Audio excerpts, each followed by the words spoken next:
gentleman. Hello and selamat datang ke Rojak Sessions new show. Saya Sarah and welcome to GEEKIFIED, all about movies.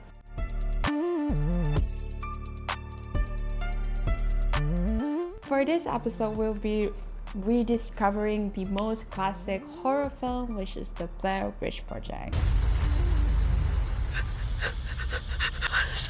And bincang whether it's still a classic and fine as wine, or it's just an old movie that didn't age well. Let's get started. Found footage scares the life out of me. Plus, I think the first ever horror movie found footage I've ever watched was Incantation.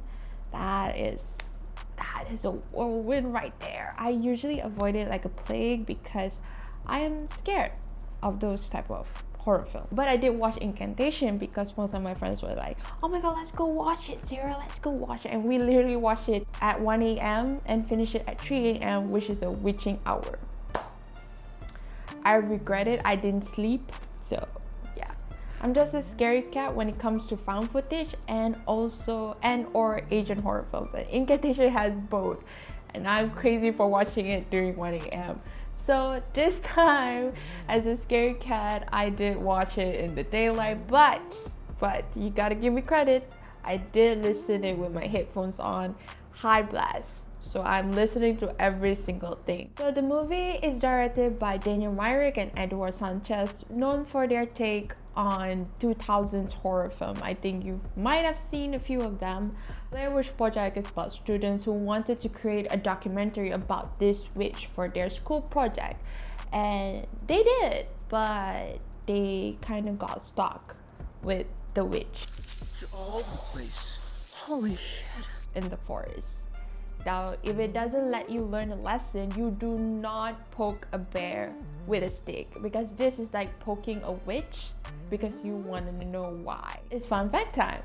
Did you know that during the release of Blair Witch Project, people are seeing posters, websites, documentary about these students, their loss, and there's found footage. They really use the internet very, very well. And apparently when the movie came out in the cinemas, a lot of audience actually called the police and asking whereabouts of this trio. As a comm student myself, that's kind of amazing. Like, I'm kind of impressed. So while watching this, I really tried to immerse myself during that time. So here's what I thought about the movie. All the actors in this film should have won the Oscars because their acting is believable as hell. But then again, for the folks they interviewed, I don't know that if they really casted people or actors. Do leave a comment if you know the information.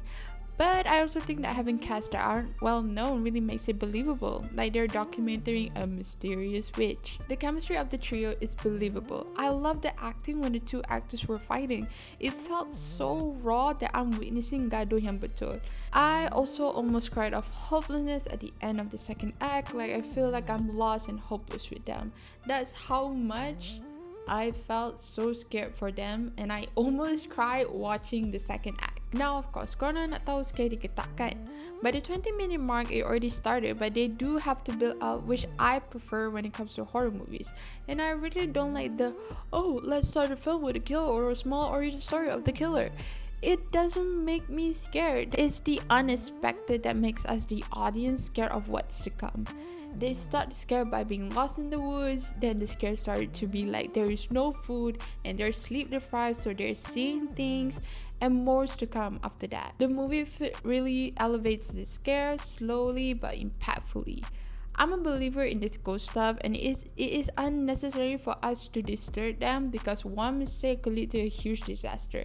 That's why when I watched this, I was like, oh no, kenapa kau kacau benda ni? Like, believe me, you won't see me, Sarah, in the woods. Let's get straight to the verdict then, because I don't really want to spoil too much of this film. So, is it still a good movie after a decade? Absolutely. It inspires a lot of horror filmmakers such as like Paranormal Activity, Lake Mongo, and many other found footage films that are really heavily inspired from Blair Witch Project. But then again, you can still watch this movie regardless, because this movie just gives you the genuine scare. Nowadays we have saturated jump scares and very fast-paced movie. That's why I genuinely didn't love a a lot of horror films nowadays, but I think having a film that really emphasized the atmosphere of the film is so great.